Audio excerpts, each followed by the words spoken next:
Hello everyone, this is our first video for computer networks. In the class we are done with unit 1 and unit 2 and here we'll start with unit 3. Unit 3 means network layer. What is network layer? It is the layer of OSI model that carries the packet from source to the destination. That means it accounts for host to host delivery. There are 5 main duties of a network layer. First is internetworking, second is addressing, third is routing, then packetizing, and then fragmentation. Let's talk about the first, that is internetworking. What is internetworking? This builds a logical connection between the various types of networks.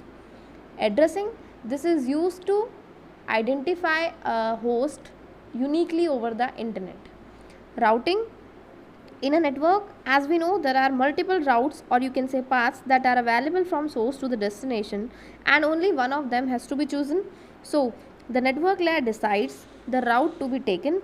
This is called as routing and it depends on various criteria. Fourth is packetizing.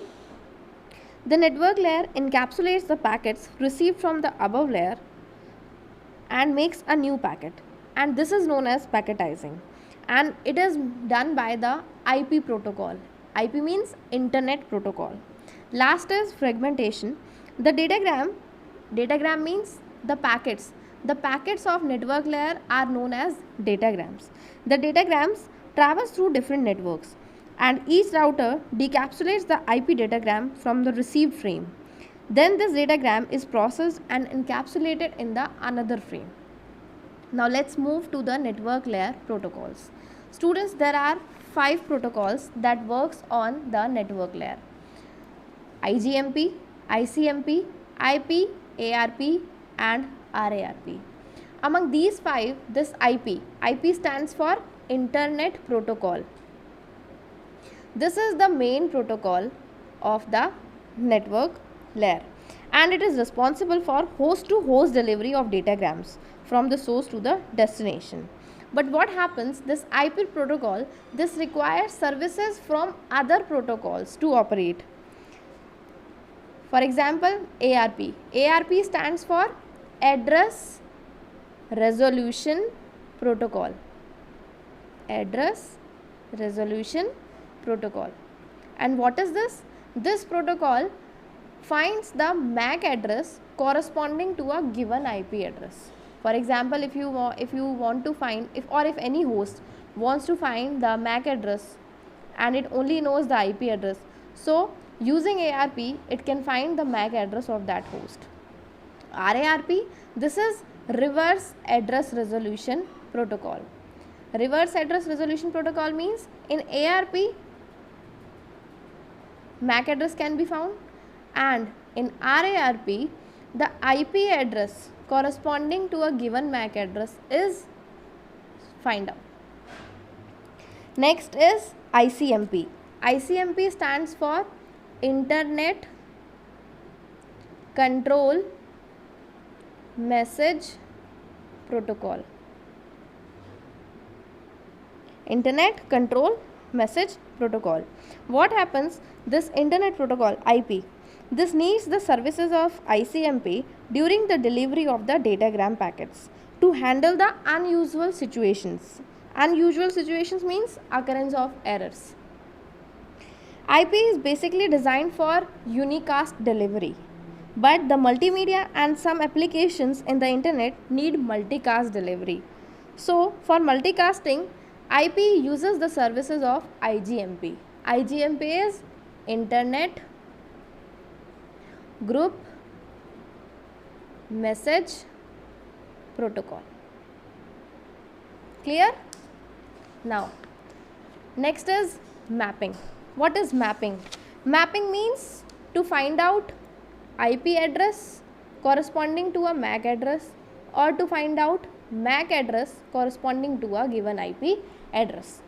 These mapping techniques, these are of 2 types.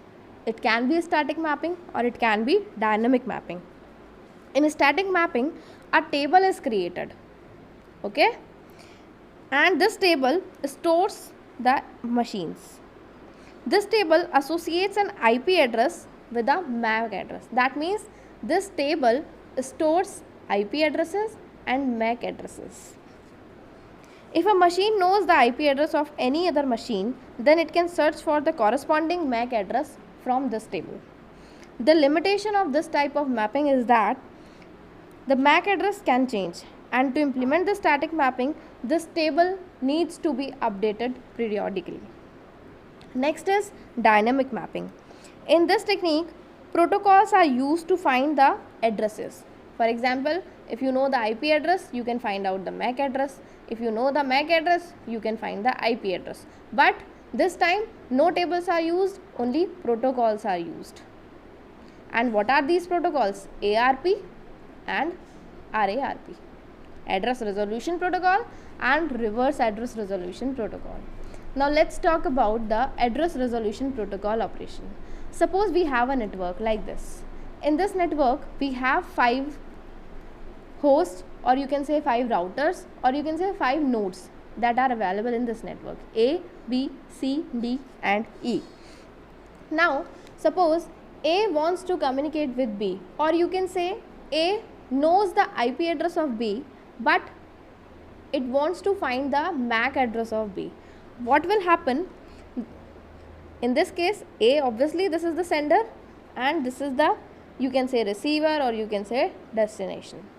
Now I am saying that A knows the IP address of B, but it wants to find the MAC address of B.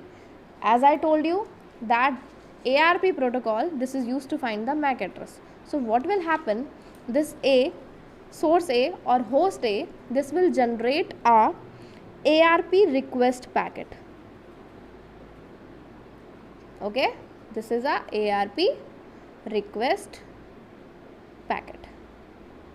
This is generated by this source A, and this ARP request packet, this will be broadcasted over the network. Broadcast means this packet will be received by all the other hosts on the network. That means B will receive, C will receive, D will receive and E will also receive this ARP request packet.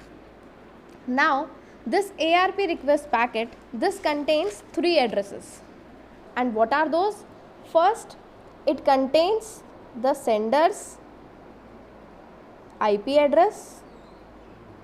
Second, sender's MAC address. And third is IP address of the receiver.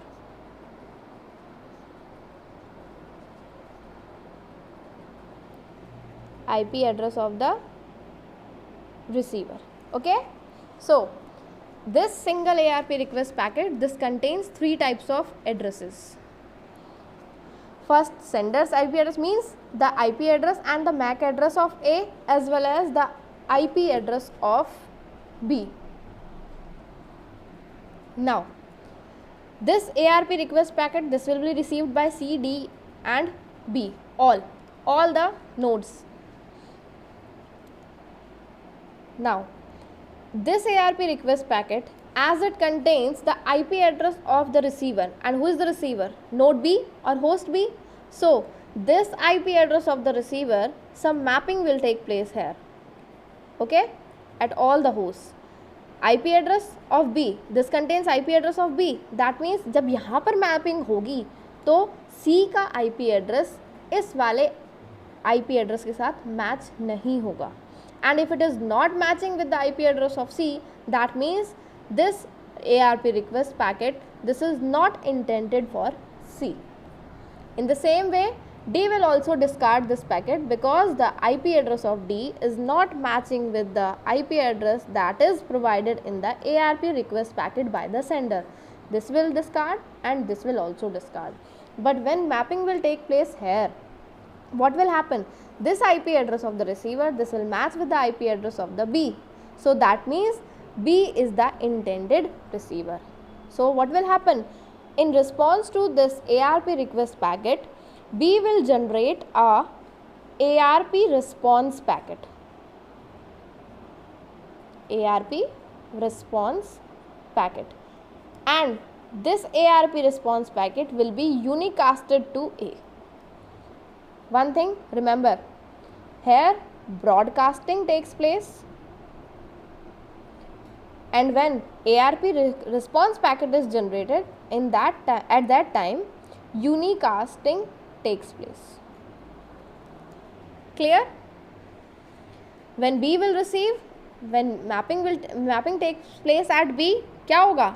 IP address of the receiver B के साथ match करेगा, तो B क्या करेगा? एक response packet generate करेगा, and in this response packet B will send its IP address to A. Fine?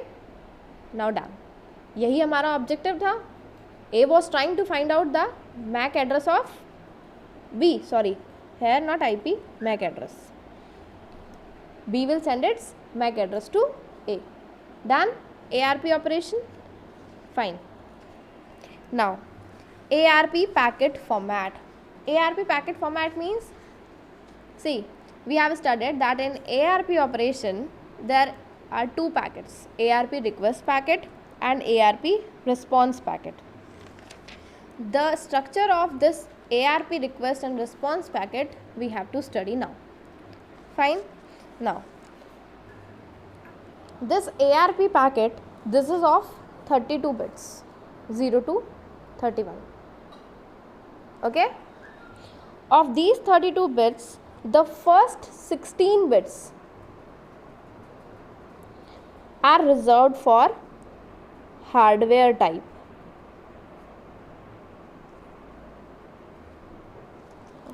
Hardware type means, what is this? This is a 16-bit field that defines the type of the network on which the ARP is running.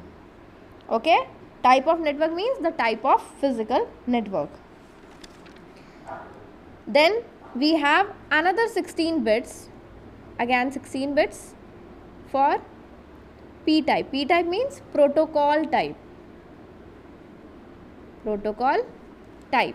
This field is also 16-bit fields, and this is used to define the protocol using ARP. Third is hardware length.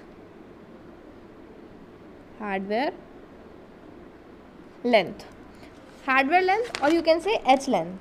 What is this? It is an 8-bit field which is used to define the length of the physical address in bytes. Okay? 8 bits that is used to find the, or that defines the length of the physical address in bytes.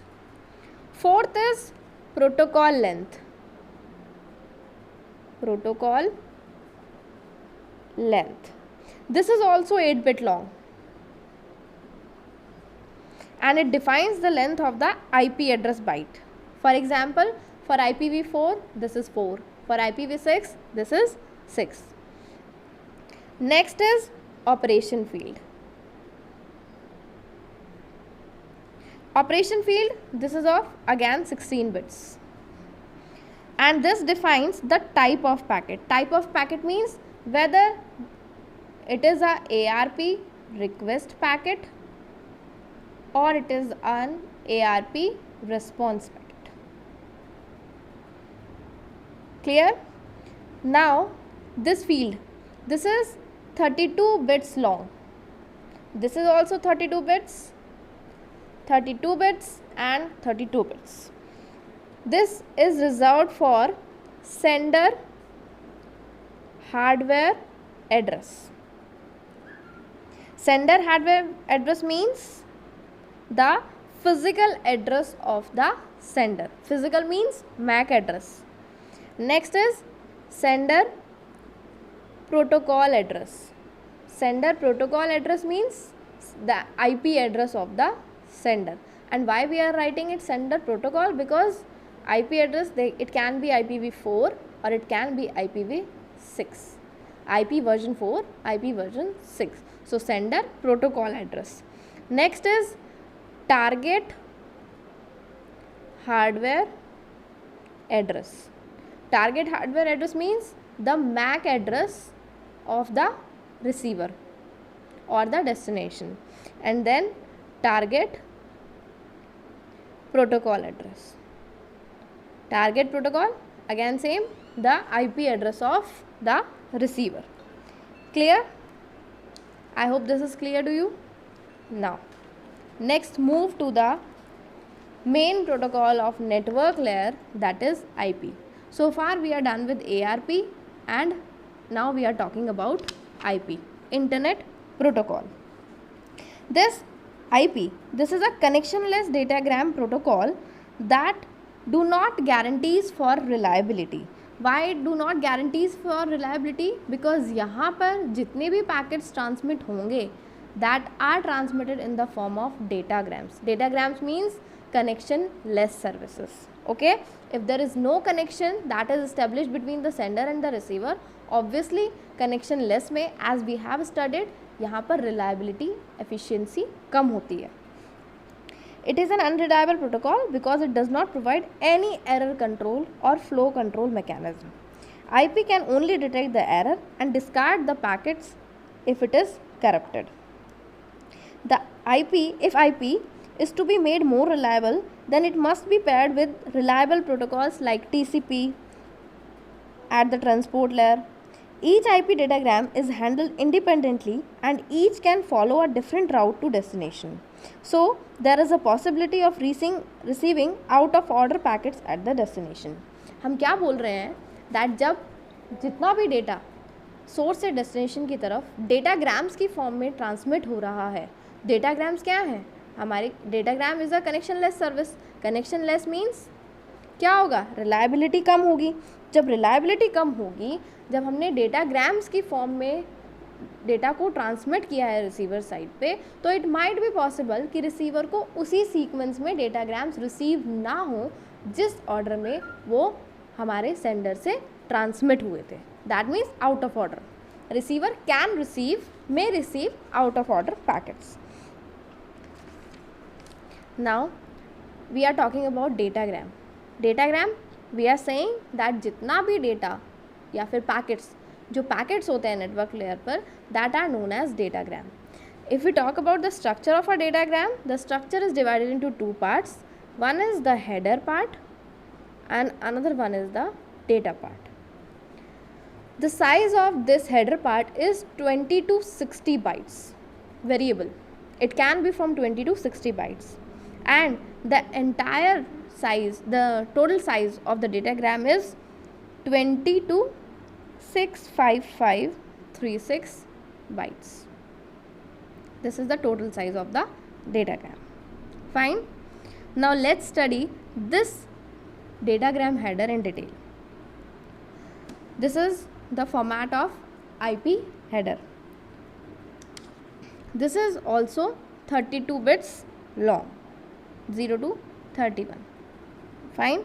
Or no need to mention, just write it here, 32 bits. Write 32 bits here.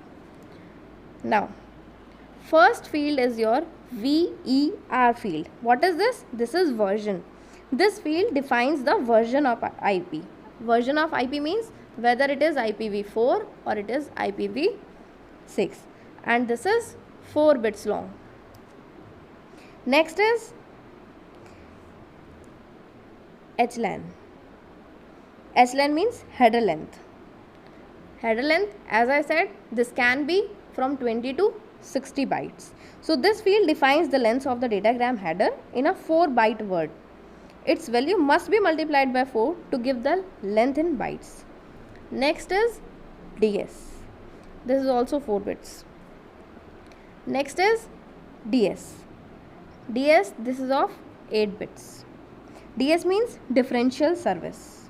This field defines the class of the datagram for the quality of service purpose. Means ये क्या बताता है? ये हमारी class बताता है. Class means quality बताता है हमारे डेटाग्राम की. किस क्लास का डेटाग्राम हमें रिसीव हुआ है या फिर सेंड हो रहा है. Next is total length. Total length, this is 16 bits long. And this field defines the total length of the IP datagram. I said that the size or the length of the IP datagram is variable. It can range from 20 to 65536 bytes. So this field, this defines the length of the IP datagram. Now next is identification. identification, flags and fragmentation offset.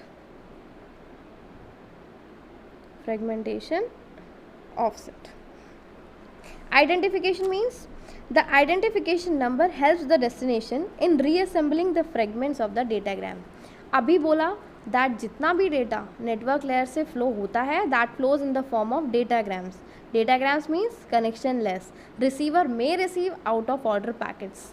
So जब out of order packets receiver पे जाके receive होंगे तो उन packets को दोबारा से reassemble करने के लिए we have this identification. Fine. And this is 16 bits long. और यू कैन से कि यहाँ पर क्या होता है, sequence number of packets, sequence number of IP datagram. Next is flags. Flags हमारा this is 3 bits long. Okay, 3 bits. देखिए, this is the structure of a flag. I said this is of 3 bits. In these 3 bits, the first bit is reserved as 0. Okay? And second bit, this is known as do not fragment bit. Do not fragment bit. What is this do not fragment bit? If this is 1, it means that the datagram, then machine should not fragment the datagram. Means अगर यहाँ पर 1 है तो हम क्या है, यहाँ पर फ्रेगमेंटेशन अलाउड नहीं है. हम फ्रेगमेंटेशन या होस्ट या मशीन फ्रेगमेंटेशन नहीं कर सकती. पूरा पैकेट एक साथ ट्रांसमिट होगा. And this is more fragment bit. More fragment bit means if this is 1, it means that the datagram is not the last fragment.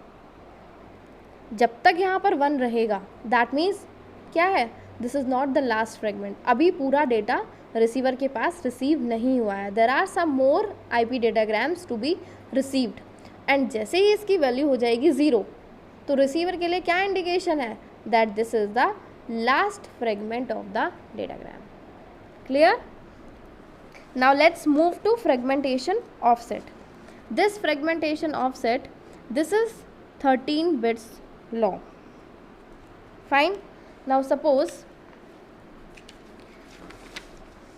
we have a big packet like this. This is a 1 packet. This is byte 0. This is byte 1 up to byte 399. This is the original packet.